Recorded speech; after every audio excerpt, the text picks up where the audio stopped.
brothers all around the world. This is the Benin Empire Advancement League. My name is Joe Osemudeme Maoli Orupe, and it's good to be back here. It's good to be live. It's good to be on this platform to engage with our brothers and sisters scattered all around the world.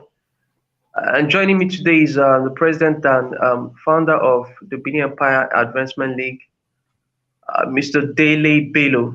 Good morning, sir. Good morning, sir. Good afternoon, sir, because we are we are already in the afternoon here. Okay. How are you doing, sir? How is Europe doing? I'm all right. Yeah, I'm all right too. And viewers, how are you people doing? I hope you people are doing good. So thank you, sir, for asking. It's been a while. I've been live. I've been following all the live broadcast and every other thing we've been publishing on the page. I Yeah. want to commend you for your steadfastness.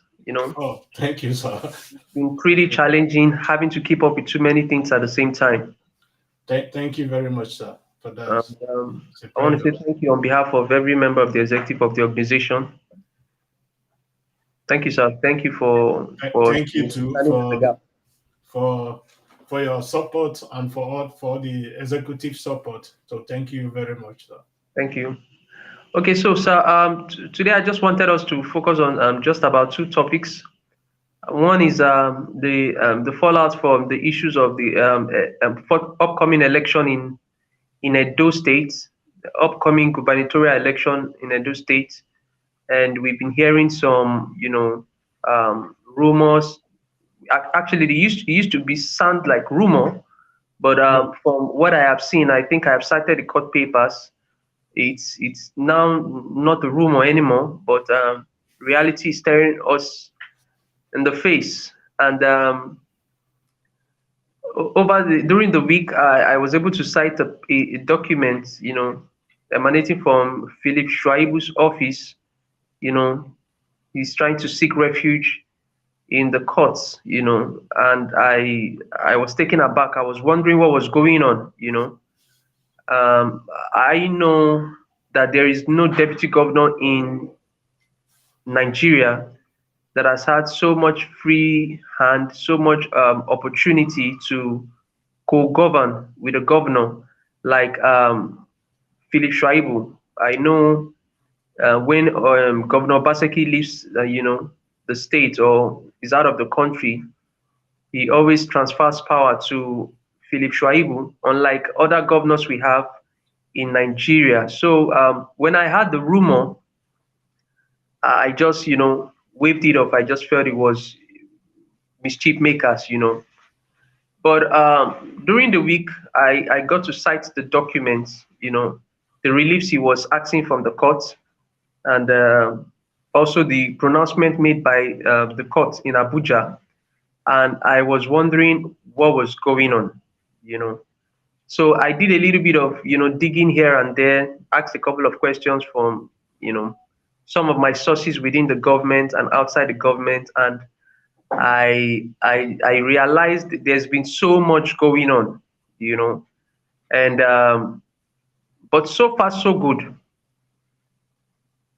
From what I have heard, I have heard that there has been no intention by the governor, to kickstart impeachment proceeding against Philip Schreiber. I've heard that, and my sources within the state government in Edo State would not, say the governor is not, or the governor is when he's not, So I would give them benefit of the doubt, and just take what they are saying as fact. But again, I've also heard of a purported meeting that took place in the residence of the governor, and that the deputy governor, actually, tried to bump into the meeting, and he was, deprived access into the venue because he was not invited, by the governor. And I was told that it was based on that premise that the deputy governor assumed that the governor was planning, to impeach him. You know, Now, when you look at some of the arrangements in the House of Assembly, the Edo State House of Assembly, we could see that the Speaker is from a certain part of, the state. The governor is from a certain part of the state. The deputy is from a certain part of the state. So, based on the equation right now, the Edo Central Group, seem to have nothing to hold on to, and there is this political calculation that tends to point to the fact that Obaseki, based on the arrangement in place, is creating the opportunity for Edo Central, to succeed him. Well, for me, I'm from Edo Central, and I have always said it.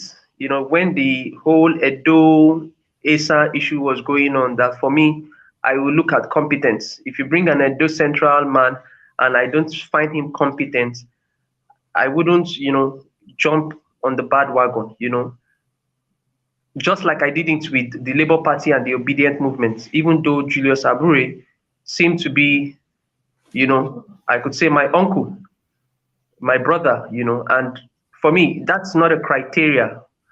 I do not think because my tribesman or my family member or my uncle or my brother is gunning for office or is holding a political office, then because of that, I would give him my blind support. No, I don't believe in that. I think those kinds of politics are for little babies, little-minded individuals. Exactly. So, but I was just wondering what was going on, and so I began to dig deeper, during the week. Some few days ago, I realized that there's been a realignment in the PDP. Okay. Just as you have the APC guys plotting, trying to destabilize the PDP and trying to create, another, how do I put it now? A scenario where another political party would take some votes away from what they perceive to be a PDP struggle. Because if you look at the political history of Edo State, you'll find out that the Edo Central has backed the PDP since 1999. Yeah. And Edo Central also backed the APC at a point when Adams Oshiomhole came, but he mistreated Edo Central. And so they withdrew their support and backed the PDP. And you find out that, while the Edo South was busy, instigating all sort of things against Obaseki, he found refuge with Edo Central, and a lot of the political bigwigs that come from Esan land actually backed Obaseki, while a lot of those from Edo South, actually were antagonistic towards him. So we've seen a lot of horse trading, we've seen a lot of calculations, political calculations so far, but there is nothing that can point to the direction that, what the people want us to believe, that the governor is working for an ASA man to succeed in. Because one, unless there won't be a primaries. Exactly.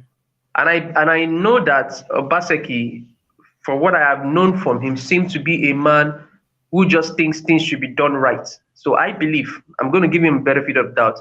I believe that Obaseki would not, instigate the ESCOs, the PDP ESCOs, and kind of railroad them to a point where every other, aspirant be to. So it's on that premise that I was wondering, why is Philip Shuaibu jumping the gun?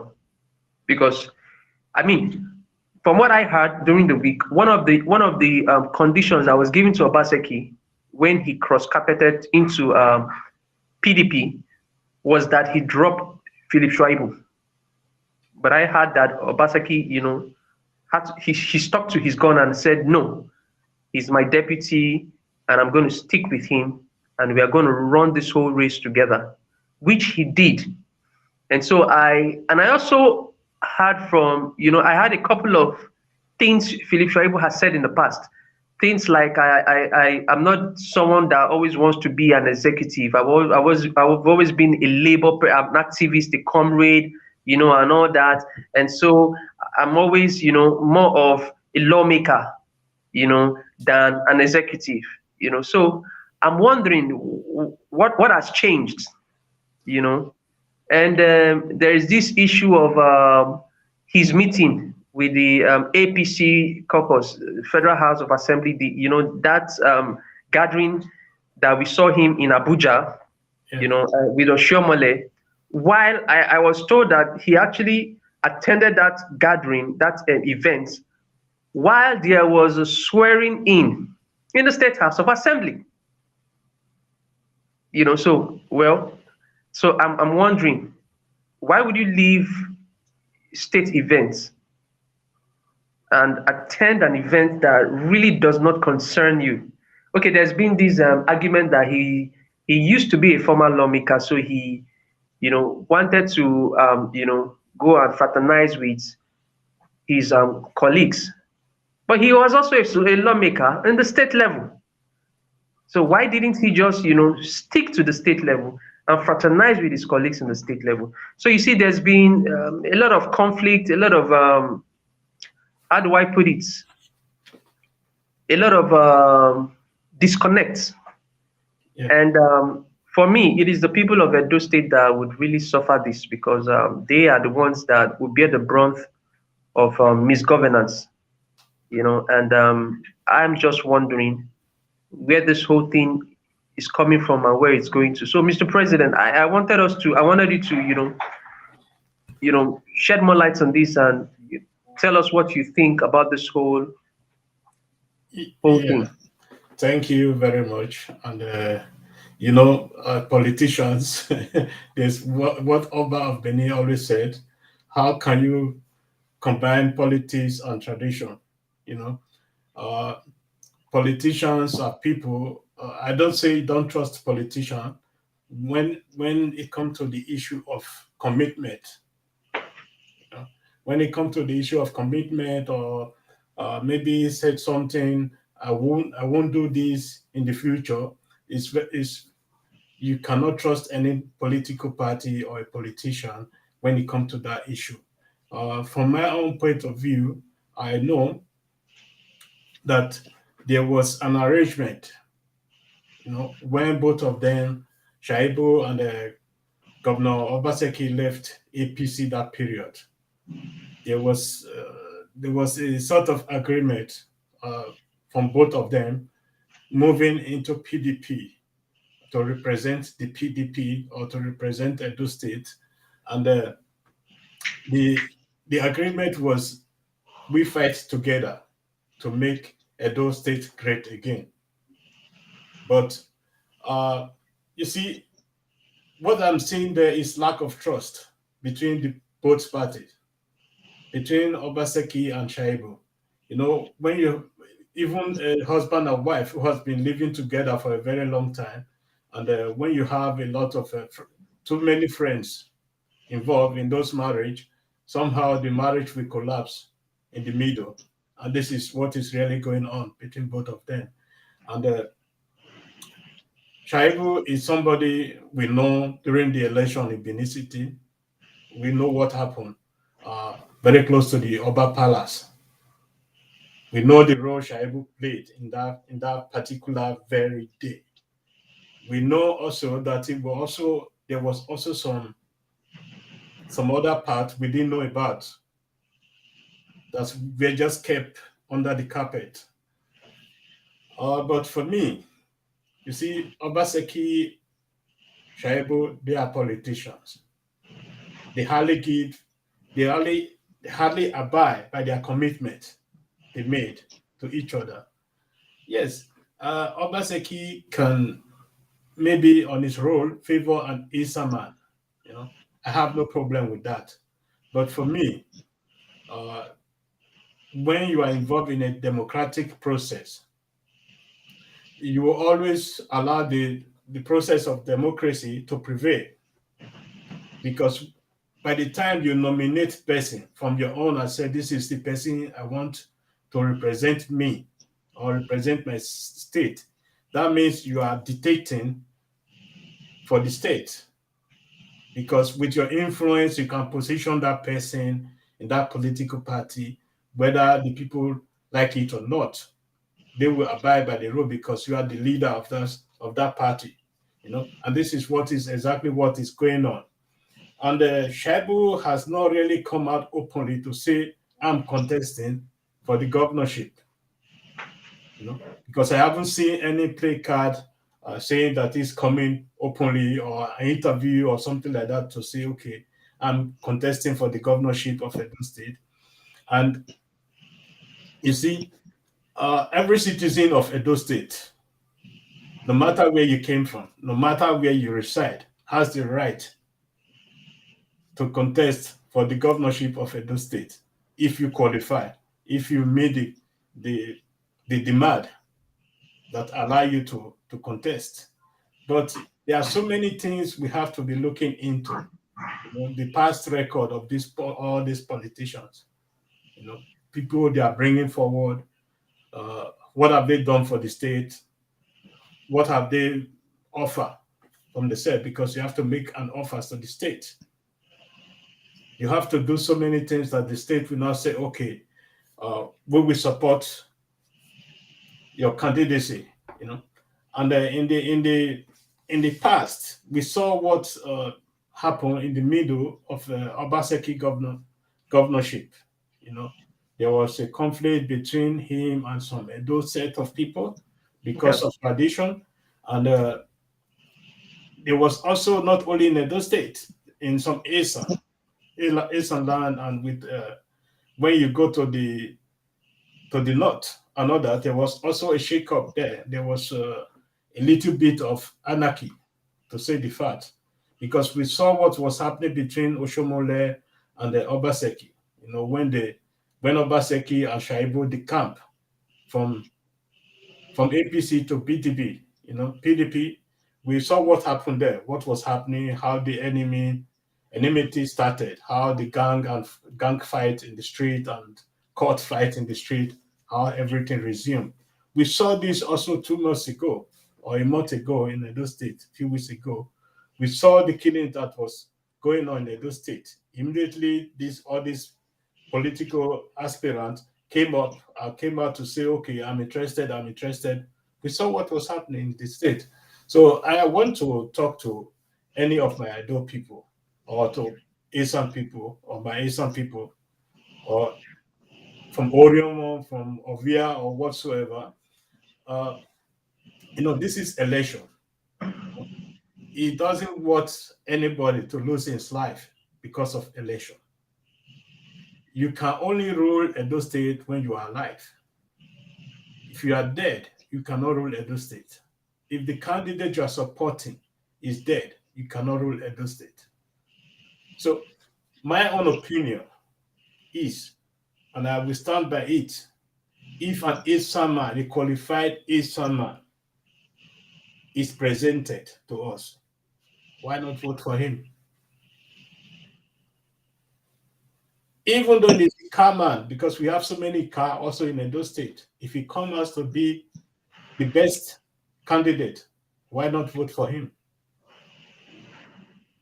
Because I also believe we should also be giving also minorities in our state a chance. Because this ethnic politics we are playing in our state doesn't really help to develop any state. Because we can see this in Nigeria. We are seeing where it's leading us to. It's not leading to unity or in any way. We can see the chaos these people are creating. When you go to the east now, hardly you say you are a Yoruba person or an Hausa person.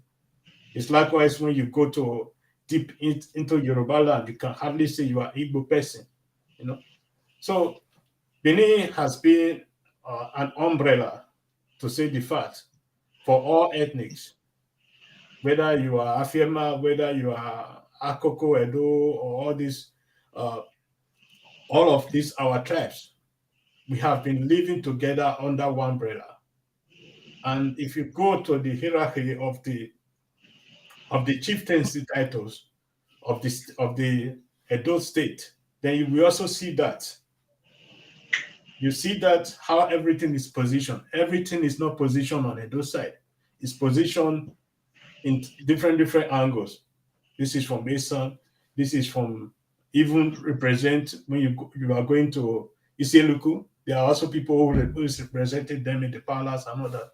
So I believe we can also have such a system, but not so hierarchy. But we can have a system where everybody will be coming together to form an alliance.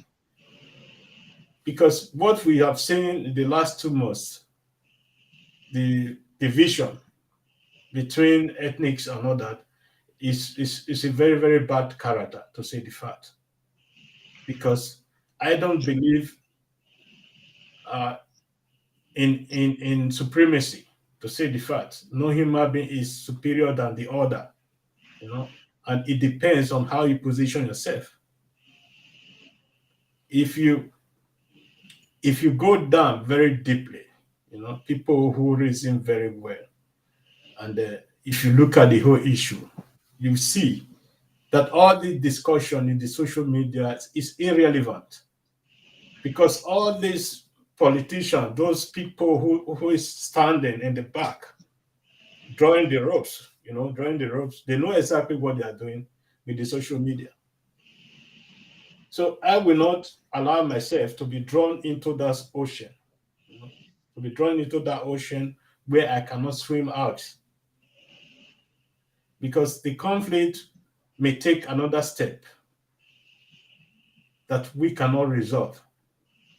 My own plea to Edo people: any candidate that came, even though it's Labour Party, if it is APC, if it is PDP, and we know he can be able to represent Edo State, let's go out and vote for him. And if we know he's good for Edo State, let's go out and vote for him, no matter where he came from. But I would also prefer that we give other people from other region to have a say in the governorship of Edo State. Because we have seen a lot of people from Edo, let me say the Edo speaking area. And we have seen this. We have also seen some ASANs. We have seen some Itako and Afema and others. We know each other. We know some Edo people did perform in any form. Likewise, the other from the other tribe. So let us come together and make Edo State great again. I'm saying this. But what I will not do, I will not support any candidate that is being forced on us. That we all know that this person cannot really represent our state. Any candidate has to be based on merit. And we must have this opportunity to remove him after 4 years if he's not performing. We doesn't need this talk back. We doesn't need talk back again, 8 years talk back. Nobody need that. If you don't perform, give another person a chance to come in to perform. So that is all I have to say right now, sir. Thank you very much It's for wonderful. giving me the opportunity. Wonderful listening to your submission, Mr. President. I'm just going to add, a little bit to it, because I always want to, delve into this whole thing and make us see things, from a different perspective. Okay, so I just wanted us to, because there's been a lot on social media, and I have seen a lot of the pro Oshiomhole, boys, wreaking so much havoc on social media, demarketing the governor, the Edo State government headed by His Excellency Godwin Obaseki. And I've always said it. I think Obaseki is quite slow, but I am not in a position to really tell what he inherited or what is actually going on in government, in the government house. But again, I have seen that Obaseki has been steady. Yeah. And it's important that I draw these two, lines, so that people can understand where my own position in all this, where I stand. Yeah, the governor has been slow, but the governor has been steady. And it is the stability that I want to focus on. We in Edo State are always fond of shouting. Exactly. When it's time for election, we'll shout, we support, we'll fight, we'll do whatever we want to do. Then after the election, we begin to complain for 4 years. For the first time since my going into politics, I have realized that we've had a governor that has brought stability into the governing space. He's brought stability into governance in Edo State. Never have I experienced such style of governance. Not in the time of Oshiomhole. In the time of Oshiomhole, we had too much noise and less action. Exactly. Because till today, I have not seen any pro-Oshiomhole activist who can really come out and tell us what Oshiomhole did with the whole resources, the billions of naira Oshiomhole got. From federal allocation, internally generated revenue from the state, and the debts, the loans he acquired, both foreign and domestic loans. They've not been, none of them, I've never seen a pro-Oshiomhole activist come out to articulate in clear terms the things that Oshiomhole bequeathed Edo State. I have seen the same pro-Oshiomhole, activists going up and down saying Edo State road is bad. The Edo State road has always been bad since 1999. Exactly. Most of these people who are saying these things were in PDP, and they crossed with Izeyamu and Oshiomhole and went to meet Oshiomhole in APC. In the days of Lucky, Edo State roads were bad. Oh, in Benin City. In the days of Osumbo, Edo State roads were bad. In the days of what do we have with Oshiomhole, Edo State roads were terrible. In fact, we know for a fact that billions were collected in the name of the Edo State people. Yes. For the storm water projects. It's not been done. And I've always said this, those who say Obaseki did not destroy any road. The roads were not in existence. If Oshiomhole had fixed the roads, there will be no need for Obaseki to fix roads in Benin again. It's a simple thing. The other roads that people keep pointing at, those are federal roads. Exactly. And people should go and hold people like Clemagba responsible and hold Oshiomhole responsible because he is a part of the APC in the federal. Yes. He is the same Oshiomhole that goes up and down to defend the policy of the APC. But the same Oshiomhole has not thought it wise to attract federal government intervention to the federal roads. The East Corridor Road, from the Benin to Delta and the rest of them, Sapele, all those areas, those roads are terrible. Those are not state roads. Now, I've also had another argument from people who try to compare Edo State with Rivers, Wike. And you see, when I hear this kind of comparison, I just realize that these people, they don't even actually know what governance is. You commend the man for building, what do we call it, bridges. As far as I'm concerned, those bridges are unnecessary. They're not needed. So he takes huge billions to build bridges when he should take huge billions to build factories, to create an enabling environment, to make sure security in Rivers State is top-notch so that investors can come in. But he left all those things and decides to build bridges. And you have people. First of all, let's even look at the allocation that Rivers State gets.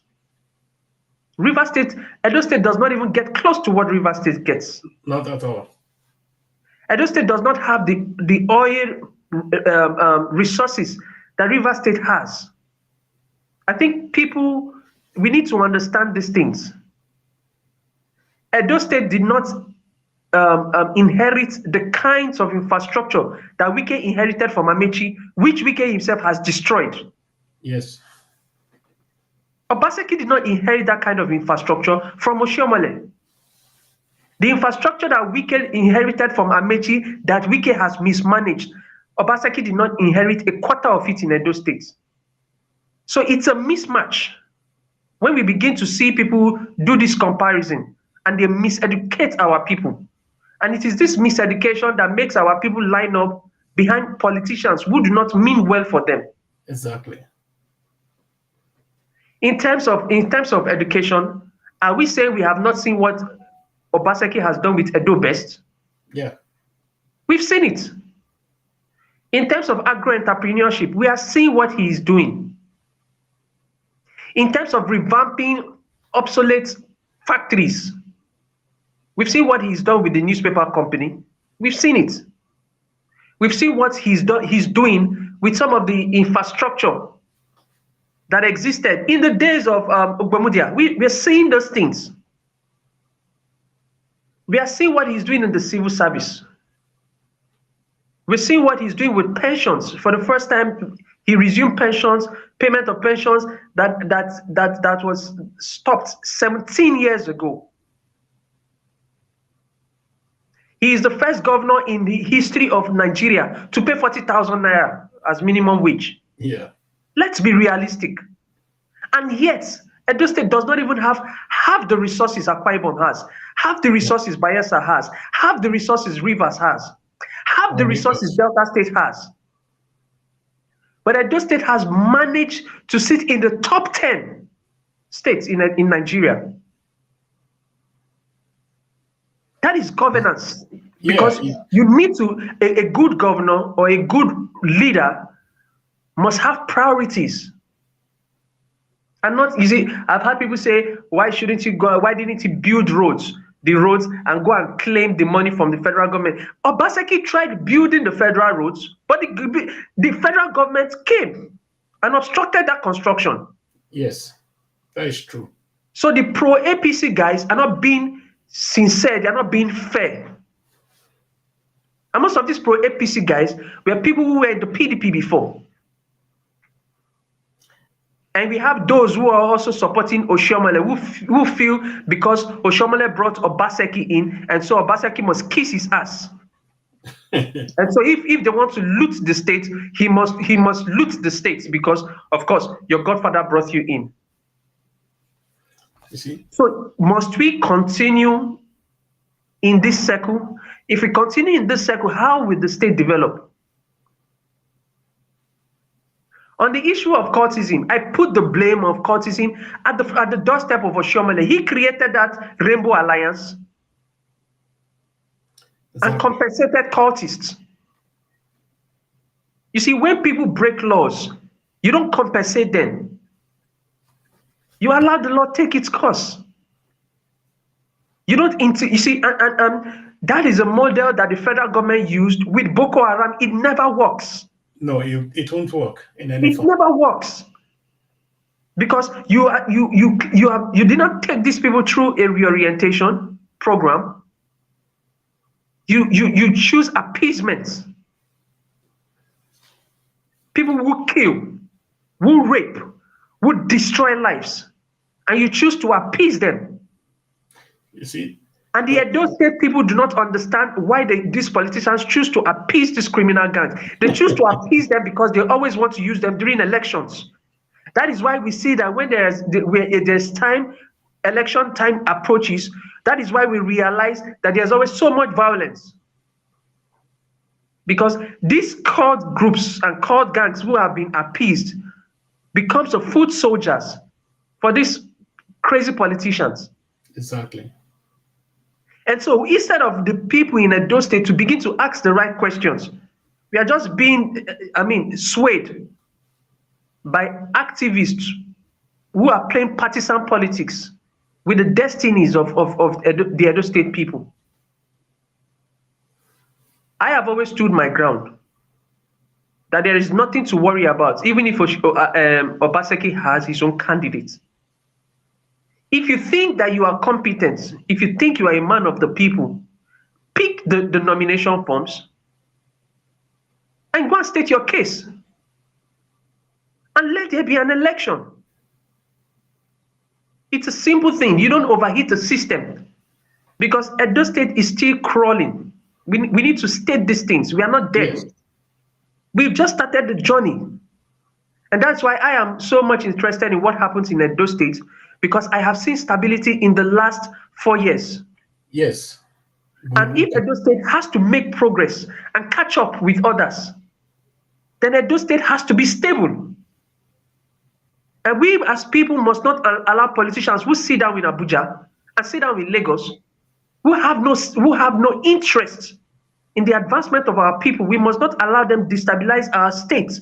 Because you see, when we allow them do that, we are the ones who are going to bear the consequences. Not them, not their children. Most of them, their kids are abroad or seated in Abuja or in Lagos.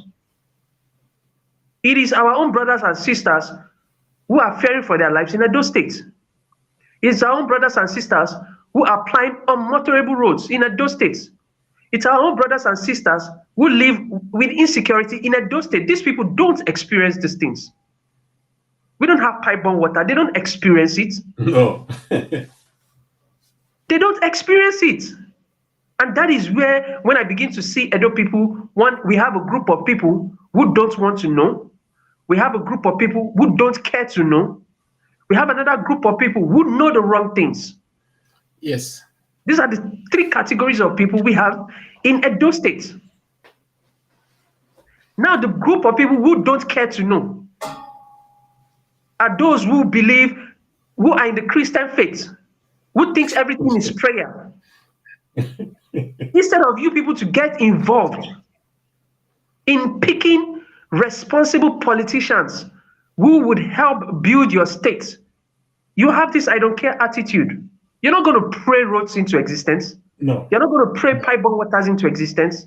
You're not going to pray peace and security into existence. As far as I'm concerned, prayer has never worked. It's not working. There's epileptic power supply. You can't pray it into existence. No. But you can choose leaders who have integrity. You can choose honorable people. You can listen to people and listen to them articulate their views. And based on the things that they have said they would do and the content of their character, you can make informed decisions. And whether this person is going to be capable to run our affairs. Because not all of us can be in Osadebe house. No. But we can have somebody who represents us there. And this is where I have a problem, because we have a serious education problem in Edo State. Exactly, sir. And I've found so many people who are graduates with master degree. You come out, you hear them speak sometimes, and you wonder what's the essence of the education? What's the essence of going to school? Because they're not even reasoning as literates. And that is why we keep finding ourselves in this situation every 4 years. Every 4 years, we keep finding ourselves in this situation. Do the people in ESA, in Edo Central, do they have a case? Yes, they have a case. Yes. But they have a case just like the ICAs have a case. Exactly. Just like the other groups who have not tasted Osadebe House have a case. And I have always said it, the reason why I'm not going to line up behind any ESA agenda is because we were all there when Aneni was there, when he was basically the strongest man in the PDP after Obasanjo. We kept quiet because he was our father. Those who are shouting ESA agenda today, can they point out the things Anini did in ESA land? Nothing. So don't sell an ESA agenda to me because it doesn't make sense. Produce a candidate of ESA extraction who has integrity, who has the quality we need, who is honorable, who has a track record. The same ESA people who are shouting ESA agenda, we had our ESA brother contesting in the presidential election. Yeah. They left him and they were jumping with obedience. Exactly. So you see, all these double standards, hypocrisy, these are the things that pisses me off with my ESA brothers and sisters. Professor Chris, is less than 40 years old. We say we want the not too young to run bill. Buhari gave us the not too young to run bill. We said we want generational change. There was an opportunity. We had Exactly. young presidential candidates. But my Esa brothers and sisters did not line up behind Chris to project him as our Esa son for the presidency. No, we didn't do that. We were lining up behind Obi. So it is hypocrisy now for these same people who lined up behind Obi to come out now and tell us to embrace an Esa agenda in the state. I'm not going to do that because you are hypocrites. Because all of you who are talking, you actually have selfish motives. If an Ika man comes out today and he is better than the one that my Esa brothers present, I will vote for the Ika man. I would work for the Ika man. Why not? That is what it is. Because when you go into the market to buy tomatoes, the tomato seller is not going to ask you, are you Edo? Are you Esa? Before they sell to you. When you are applying the road is not going to ask you, are you Edo? Are you Esa? Are you Ika? No. No. The same bad roads the Ika man and the Edo man plies is the same bad road the Esa man is plying. The same insecurity that the Ika man, the Onwa, the Esako, the Edo, is the same insecurity that the Esa man experiences. That's the reality. And I think our people give the politicians the opportunity to misuse and abuse them. Exactly. Because I have asked people, can you tell me what Obaseki has done wrong? Vis-a-vis the allocations. Nobody is saying anything. The only thing they are telling us is that he disrespects the Oba. Okay, he disrespects the Oba. And so what? The Oba has handled that issue. Why can't you people move on from there? When Obaseki, when we felt he was doing things that undermined the authority of the Oba, we said it in this platform. Yes. We condemned his attitude in this platform. But our father has dealt with that situation. And so it is time for us as responsible children to move forward. The last time the Oba of Benin went to Rivers State, in one of his addresses when he was talking to Wike, he actually commended the governor of Edo State, Obaseki. Yes. That, en route Rivers, the governor kept calling to know how he was doing, if he had arrived, and if everything was okay. That clearly shows that there is a growing understanding between the Oba of Benin and the governor. Do we prefer a politician who comes to the palace and kneels down and does all those nonsense? I'll go back and and loots the state funds? Is that what we are saying? That we prefer a man that comes and says, Oba Gatokwe, hey, he said, and kneel down and wear the whites, whatever, and pretends in the presence of the king. But he does not build the roads. He does not create factories. The schools are dilapidated. The teachers themselves are not teachable. The civil service is corrupt. Are those the kind of administrators we want? You see, we as Edo people, we need to really come out and say, what do you really want? Because we are beginning to sound like people who don't have common sense. And we are beginning to embarrass our ancestors. When the governor does well, we will commend him. And when the governor does something that is not right, we will criticize him. Yeah. But we will not always say that the governor has not done anything. No. That makes us liars and deceitful beings. Exactly. And that is the problem I have with our people. And that is why you see no right-thinking person will want to play politics in Edo State. Because when they sit down and observe the way the Edo people insult, criticize, pull down their own, nobody will want to volunteer. Nobody. Because we are too heady. Yes. We are too heady. And we don't want to see things the right way. And you see, the politicians know us. So they keep dividing us along tribal lines, along religious lines. And tell the people that this one hates the Yoruba. Then they would give some data and some funds to their activists who have some sort of followership on social media, and those ones who go around and instigate people against people that are working for you. If I am going to judge Obaseki today, I'm not going to judge him based on his relationship with the Oba. No. Because the Oba is the highest authority, culturally and spiritually. And the highest authority in Edo State is the governor, Exactly. politically and socioeconomically. So we need to get some things, and there is no way these two authorities would exist without clashing. That is the reality. The reason why there was no clash between Oshiomhole and the Oba of Benin was because Oshiomhole knows that the Benin people, once you praise the Oba, that is it for them. Whether you don't give them road, you don't give them water, you don't give them good schools, they don't care. Just praise the Oba. Exactly, sir. And so he used it very well. But we must begin to think. I don't get involved in these issues of disrespecting Oba, because me, I know when you disrespect our father, you will get a repercussion. So I'm not even bothered about that. I'm not even bothered about those things, because I know that the king, the monarch himself, is competent enough to handle these issues. Why do I need to waste my time shouting on social media? You insult the Oba, you do this. We insult the Oba?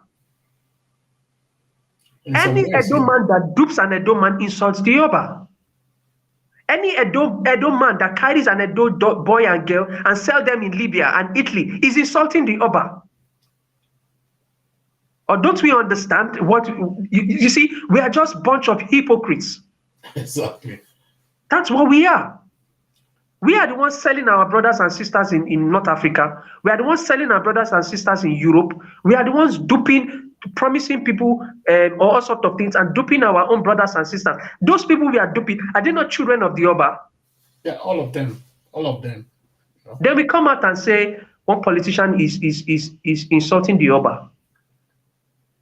And we use that as an excuse to play our dirty politics, our dirty partisan politics, and throw dust in the eyes of the undiscerning Edo man.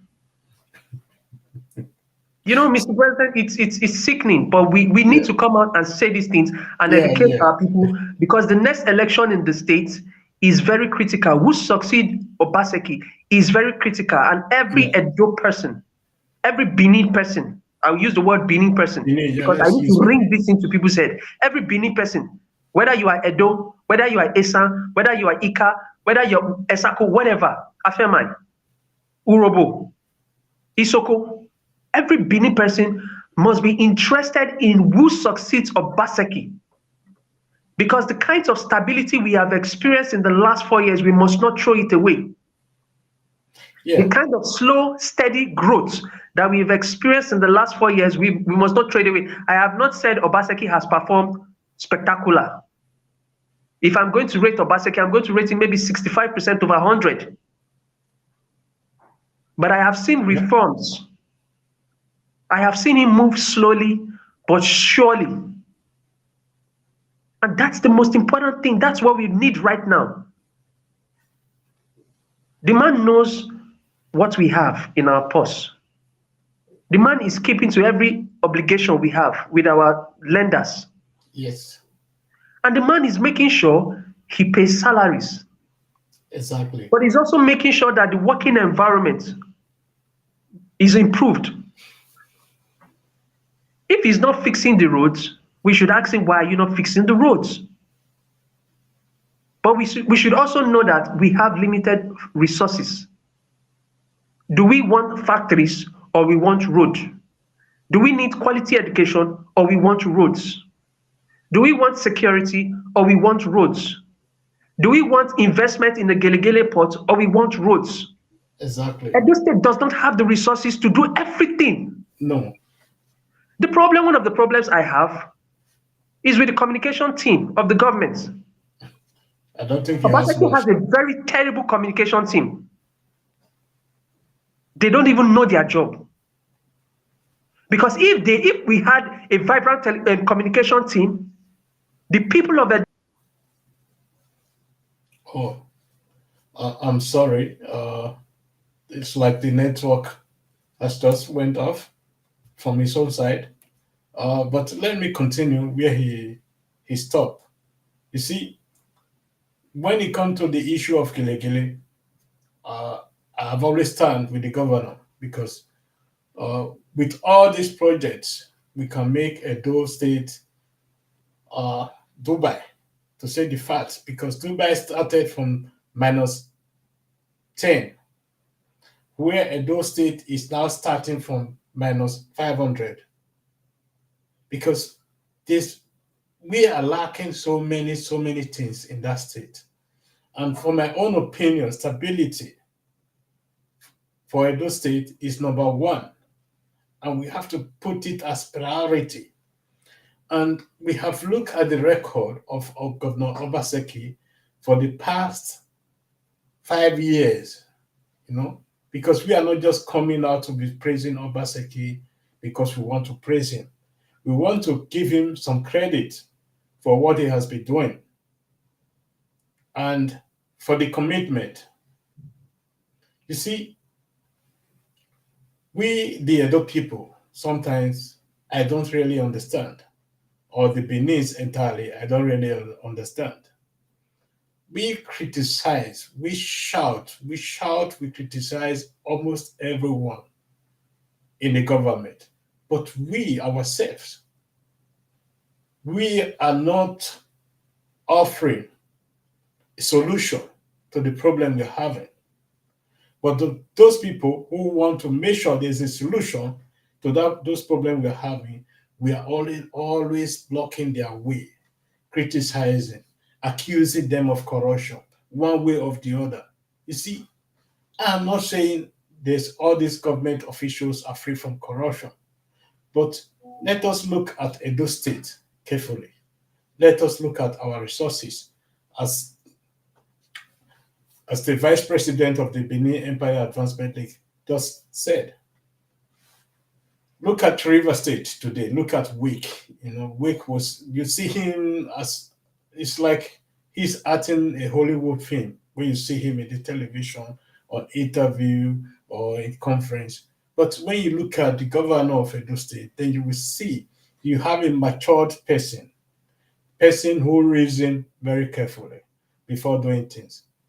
Although some of his system I don't like it, and I will not like it, and I won't be able to change him. But I have seen when we are calling on him in different issues, like the issue of insecurity, he always react to the call and make sure there's something that he puts something on the ground. In the issue of that period of the herdsmen that was going on in Edo State, he did something. You know, he did something, and that's why Edo State is stable today. That's why Edo State is stable today, not because, oh, it's gone again, not because we want, uh, okay, sorry, it's like the vice president is trying to come back. Let me bring in him again. So, okay, you are welcome back, sir. Yeah, sorry, Mr. We President, I lost ran you. out of internet network. Yeah, we understand.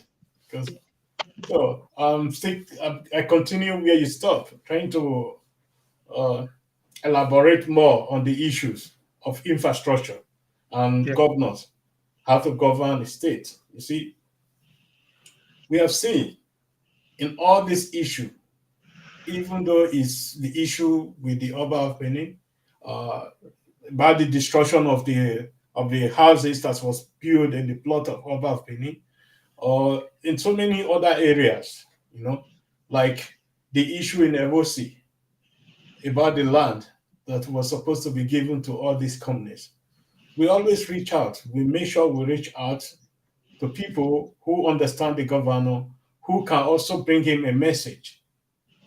You see, when it comes to all these issues, we can see that the governor is always in so many issues taking the step back. You know, he will move back. He doesn't go into confrontation with anybody that wants confrontation. So that is why we are also coming out here to reach out to our people. We should be reasoning before we start accusing people of things, especially we in the social media. People who say they are representing Edo State or representing the tradition of Edo State in the social media. You see, the way you insult people, the way you insult the governor of Edo State also shows some light on you yourself. You know, show some light on you how you respect your elders. Because most of you there, I want to make you know to you people, the governor, the position of a governor is the highest authority in Edo State. No matter who is sitting in that position, whether it's Obaseki or a child that was born yesterday, he is the highest authority in Edo State when it comes to governance. When it comes to tradition, it's the Oba of Benin. So the seat or the chair of the governor has to be respected. If I don't respect that chair, it's like I'm not respecting myself. If I'm insulting that chair, I'm also insulting myself because I contributed to the election that brought that person to that position where he's sitting. You see, and there's is when these people, some of my adult people, let me just say, because in my last broadcast, when I go out to say something about the courtesan, some people reach out to me to say I'm destabilizing the state, you know. But I just said, let me keep quiet because when you say something against something and you know this is right, it's the right time to do that before people start losing their lives or so many lives will be lost. Call on the politicians that is instigating all this. Call on them to allow them to know that they cannot be hiding where they are hiding and be using other people. Now, I came out to say something against all this killing. Somebody's accusing our organization of inciting violence, and this person cannot go out there to go and tell these people, please stop killing other people for no reason. You see, this is hypocrisy. So she went down there. That is hypocrisy. Now, what I was also expecting from our Edo people in the issue of Gelegele, there has been conflict in Gelegele for a very, very long time. And now we succeeded to have a solution that will suit everybody. You see, I don't see any other people that come out to praise the governor for that achievement. It's not done yet, but this stepping stone that we can be stepping on is already approved. But I would have liked to see all my Edo people coming out to say, let us support this project so that it function. But I cannot see that. All I'm seeing is still the same insult. Say Umuda, all this all sort of rubbish. You see, I am not in that position. But for my own, if I'm the governor of Edo State, I will have a media team that will represent not just only the governor, also the project that is going on in Edo State, what they have done before, and what they are doing, and what they are still going to be doing in the future. Mobilize some people in the social media who will also be on your side. Because we know most of these battles these days are fought in social media. In any election today, everybody is being influenced what is going on in social media.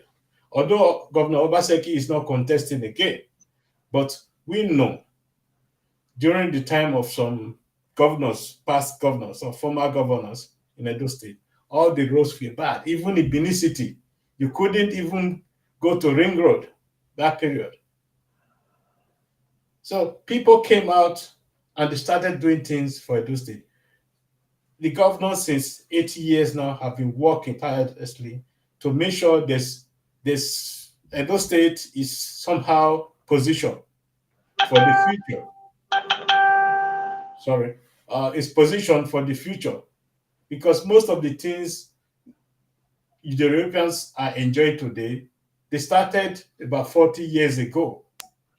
Oh, I'm sorry for that. It's like it was a blackout.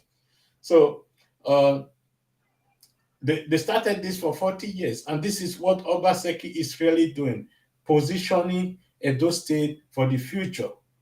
And this is what we should be supporting. I'm not here to be campaigning for Obaseki or for any politicians. But if you see what is good, said it is good. If you say something that is bad, then just say this something is bad. I'm not saying everything about Obaseki is good, but the ones we can pick out today and to position Edo State for the future, we can say it's moving in the positive direction. Now, when it comes to the issue of election between Shaibu and others, and the issue of the letters and all that, I would like to say politicians, they don't trust themselves either. Because these are people who work with statistics, you know. They work with statistics, they work with sometimes with dark heart to say the fact. So it's they don't have friends to say the fact, you know. If they are your friend today, you know they are benefiting from you. And tomorrow, if they don't see you as friend, you know they have nothing to benefit from you people. But the issue between Obaseki and Ashaibu should it be in the interest of Edo State? Because I don't see any reason why Edo State should start involving in all these things. Let us reserve our power to be working towards 2024 to make sure there's peace in the state, to make sure there's none of these arrogant politicians that will destabilize our state again. And we should forget Togba, because Togba will never happen in Edo State again. Because this is the misuse of power, of misuse of people that I ever see in any political arena. I think we should allow people to think for themselves before they start choosing any governor. Because that period, I know the type of insult I received from my Edo people for coming against out Togba to tell them Togba mustn't be part of this campaign. And today, I just want to have this appeal sent out to all the BENINS. Just as the vice president have said before, if you are traveling from my village to Lagos, immediately I step out of my father's house, the road will not ask me or will not tell me, oh, this is Obaseki who constructed the road. No. The road will take me to Lagos. It's only when it's good.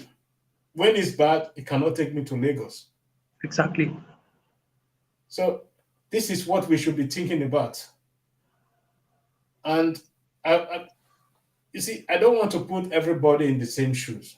I believe we should be giving peace a chance in our state. Let us start giving peace a chance. Because without stability, without peace, the development of a state is very, very difficult. Exactly. You see, during I think it was 2000, in the year 2000, the insecurity issue in this Aunchi Road. Mm. You see, we cried to Obaseki, we cried to him, we talked to him, we talked to some of his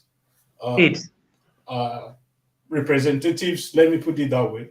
You see, within 1 month, there was a certain sort of security apparatus in that very road. There was a military checkpoint, there was police checkpoint. You see, to say he's not doing anything, he has not done anything, I think that is completely wrong.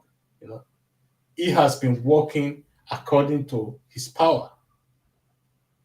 And according to the resources he has at his disposal, both financial and manpower. Yes. We must understand these things.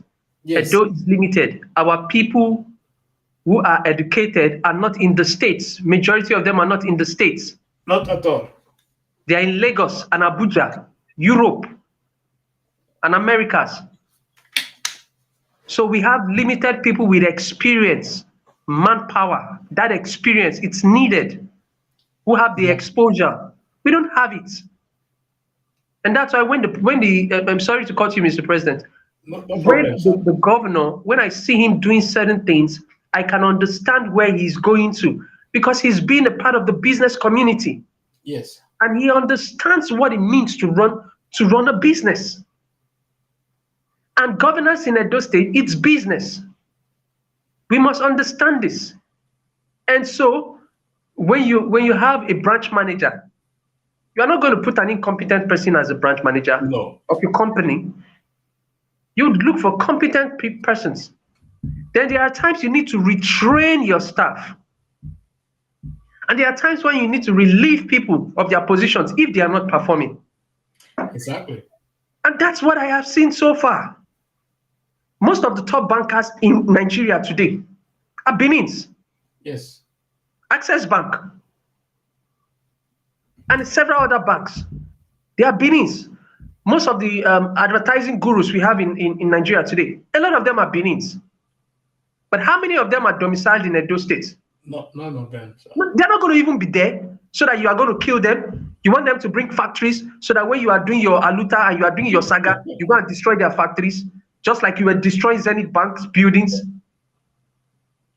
We don't even think of the consequence. Other people in other states sit down in their states and they are praising you. Edo people get mind. Edo will not get mind. That. And it gets into your head, you are going to destroy factories. You are going to destroy business buildings.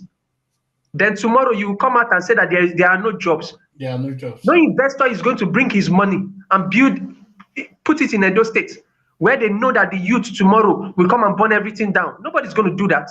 Not at all. So we can foolishly allow people sit down in their states and whine us like radio. If there is a protest going on in Nigeria, go and check it out. Most major protests, they will start from Edo State.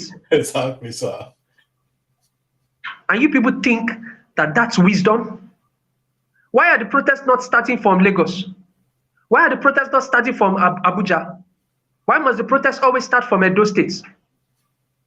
Then the little factories, the little banks, the little shopping complexes, and mini malls that are there, that are providing small jobs. You people go and destroy it and burn it down, all in the name of protest. And you think you are reasonable. You're not reasonable. You're just being foolish. And you see, the thing is that people don't come out and tell you people things the way it is. Yes. And so they sugarcoat. I'm a Benin man that does not sugarcoat. I will tell you when you are acting crazy, I tell you you're acting crazy. When you're being foolish, I tell you you're being foolish. You don't have to like me. Because tomorrow, when there are no jobs, it is you that will bear the brunt. Yes. Tomorrow, when factories are leaving Edo State, it is you that will bear the brunt. And our ancestors would always bless me for being truthful, for being open and straight with you people, by telling you people that the things you people do when your mates are celebrating breakthroughs in IT, when your mates are building vibrant entertainment industries in their states, when your mates are doing things to advance their states and attract investors in their state, you are busy trying to tell the people, say, we get mind. And you are destroying the little infrastructure that would create jobs. And you think you are wise, the politician will clap for you. But the politicians' kids are in Europe. Those who cannot afford to go to Europe are in Abuja or Lagos. Yes. It's not wisdom. Okay. It's not. And I don't understand why my people cannot understand that this is not wisdom. When the governor brings training programs, some people sit on social media to tell you, now training we want job. Not just to leave Then that, you want sir. to look for a job tomorrow, you're not properly trained. You're not educated. You are not equipped with the knowledge. How will you be trained? How will you be employed when you are not trained? When there are entrepreneurship programs that you people should go to, you will not go. No. But you want to be bricklayers. The politician steals money. He's building a nightclub. He's building a hotel. It is you guys that he wants to use. Una know they build hotel. I don't understand what is wrong with my people. Yeah, sometimes we wonder. Don't allow jobless people who are on the payroll of the politician to deceive you. Key into the policies, the opportunities that this governor is creating. These are little opportunities. Yeah. But we will start from somewhere. Rome was not built in a day. Not at all. So if the governor says we are doing trainings, beseech the office of the governor and say, Governor, please, we also need this same training in Edo Central. We need the same training in Edo North. We don't have to come from Edo North or Edo Central to Benin, to Edo South. Please, Governor, Mr. Governor, can you please spread this training? And those of you who have the knowledge, volunteer. Because there's a major problem in Edo State, and that is knowledge transfer. We've got knowledge, but we are not willing to transfer it. I don't want to associate myself with the people. They are too rash. They are too ill-tempered. Okay, everybody will not want to associate with the youth because they are rash and they are ill-tempered. Now, who is going to do it for us? Nobody. Nobody's going to do it for us. We have the entertainment guys. We don't have a festival. Benin is the heart, the cultural heart beat of Nigeria, and yet we don't have a festival. The Igwe festival, we can't even package it and make it an international thing. But when we are having Igwe festival, some people are busy on social media inciting the people against another set of people. We don't even understand the values of our culture. And we have our brothers in Togo, we have our brothers in Benin, we have our brothers in the Volta region waiting to embrace our culture, to embrace home. What are we going to sell to the people? Nothing. The only thing they want to know about us now is that we are stubborn, we can fight, one Edo man can beat 10 people. That's not an achievement. That's not an achievement. No, not at all. People should be talking about the Edo youths. Oh, that IT guy, that guy will do that robotic engineer, now Edo guy, that guy will set up this app where they make things easy for us. Now Bini guy, that producer will do that hit song. Now Bini guy, that director, that director will produce that film will be number one for cinemas. Now Bini guy, but they know they see us there. If now fights to dabaru everything, now there they go see us. And you people think that is wisdom. That's not wisdom. It's just being foolish. Exactly. Because people will not employ us. Companies will not come and build factories in our states. Because one, if we don't even burn down that factory, we are not employable. We can see so what we have happened a long way to go. We can see what happened to Bender Brewery. Where is Bender Brewery today? There's nowhere to be found. When the governor was busy resuscitating our newspaper factory, some people sat on social media and they're saying, oh, na newspaper they do, no. They should go and look at what New York Times, LA Times generated in terms of revenue last year. Yeah. Because these people, they're not even informed. And these are the people some of you sit down and listen to. Just because they can talk and they can have 300 followers and 3,000 comments doesn't mean that they are reasonable people. It doesn't mean that they have something upstairs. You don't just follow people because they have a huge followership. You follow people because what they say impacts your life positively. That is what wise people do. And so, my people, the next election is critical. Very, very, very what critical. are our demands?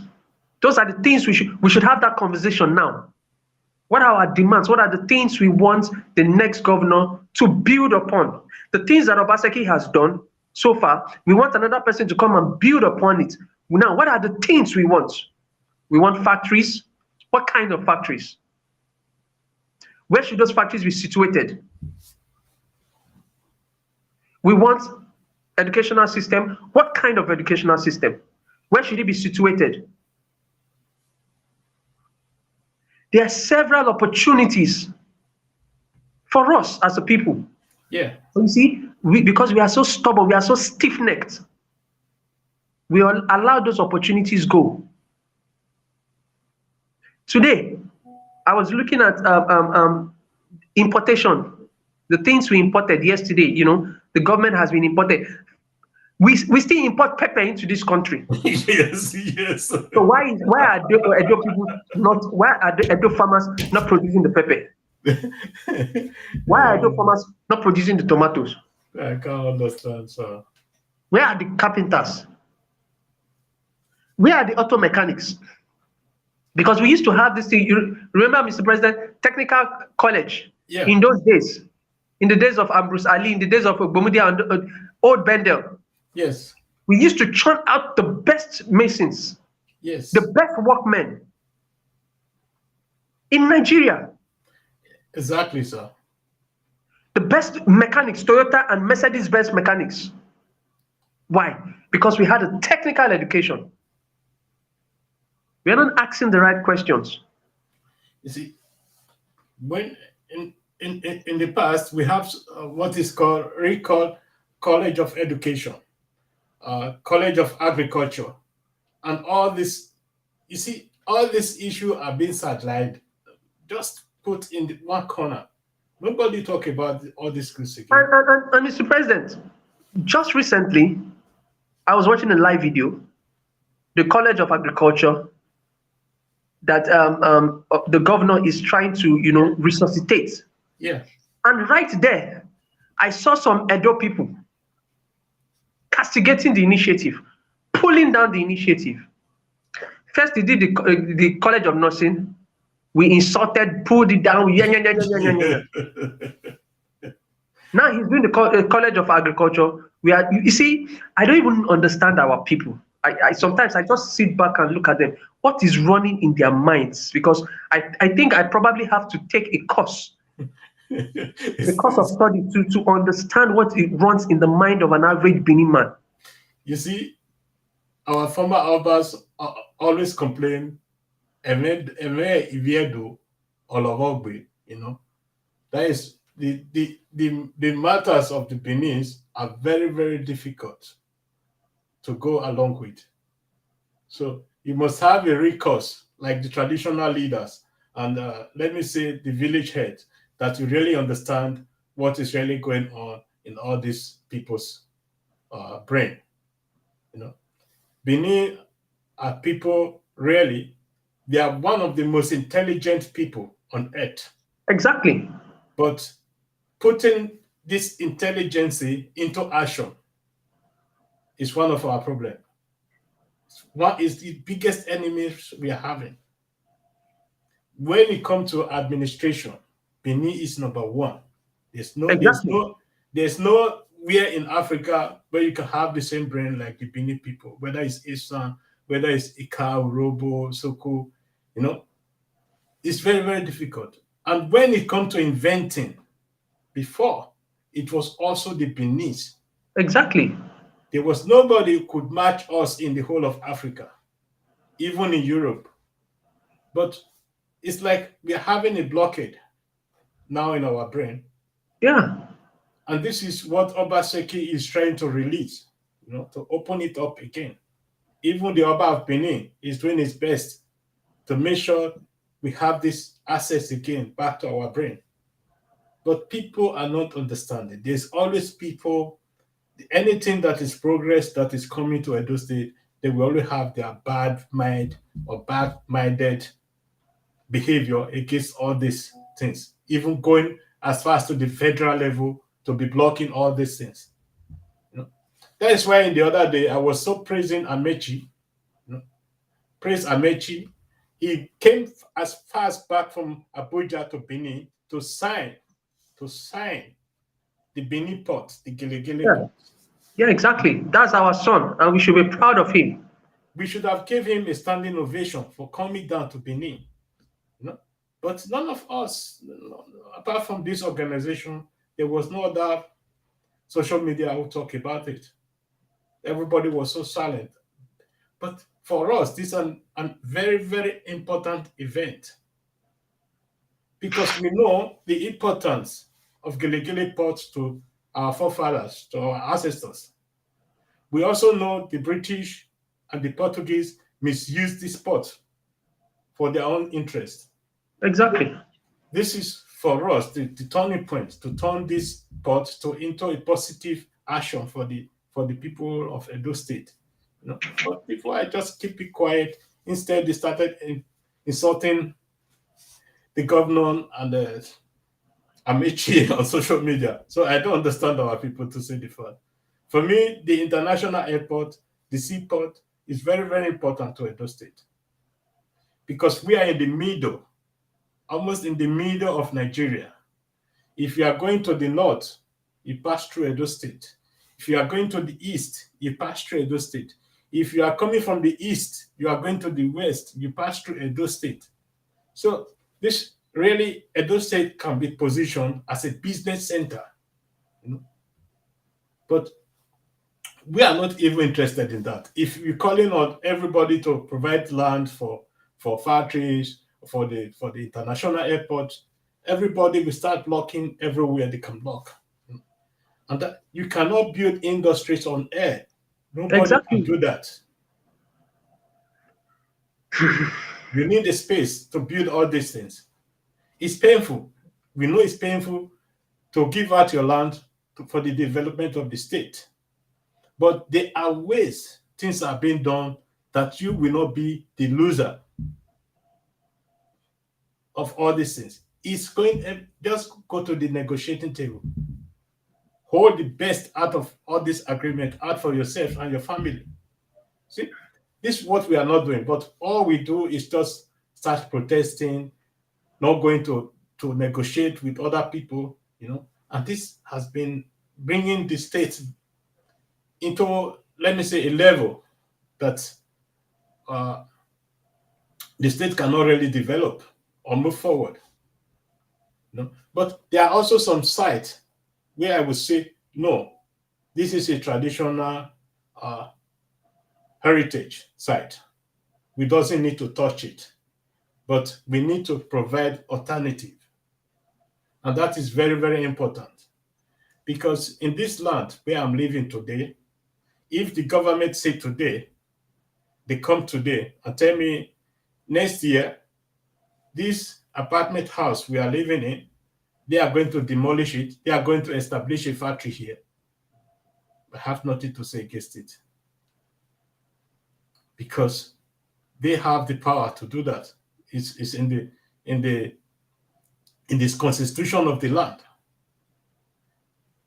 I may be the private owner, but the government has the last word to say. So the BENINS have always cried out for this. Let us be providing land for industries, for factories, for everything, because you cannot build all these things in air. See, we are selling all the lands for private houses, but we are not reserving spaces for industries. We are supposed to be having a certain area called industrial areas. Exactly. And we are not having this. And we are not also doing anything to make sure we have this. Because in this city where I'm now, it's divided into 4 zones. Each zone has own industrial area. Everybody that is coming from the other area, they will first of all look for a job for those areas that is closer to them before going to the other area. So it's when those people living in the middle of the city, they also have their own areas. There are private houses that are just converted to industrial houses. So Nigeria, or let me put it, BENINS, we need to start thinking about all these things if we want to develop. Exactly. The mouth of Benin that we are seeing, as when they were building it, nobody came out to complain that they are taking our land. They are taking this, they are taking that, they are taking this. That is why we are proud of those mouths today. That we have it, and it's the longest in the world, or it's the greatest in the world. If our forefather blocked this project, we will not be proud of it today. Exactly. So there are things we need to start putting into consideration. We know nobody is perfect in the world.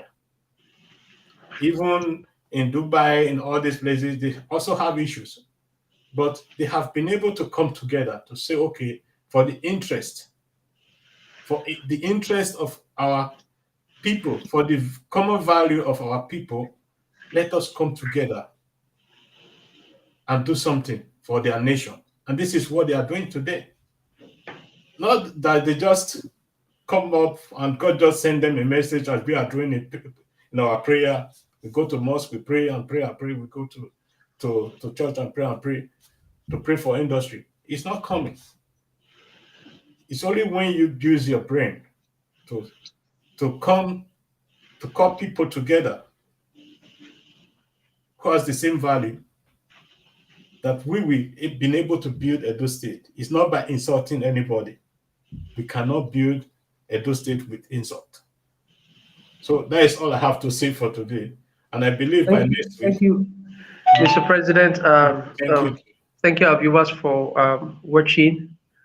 I mean, we overshot our time anyway, so we'll try and make it brief next time, so that people can go about their, business, other businesses. Mr. President, thank you very much. Hopefully, same time next week, we'll continue with our discussion. Yeah.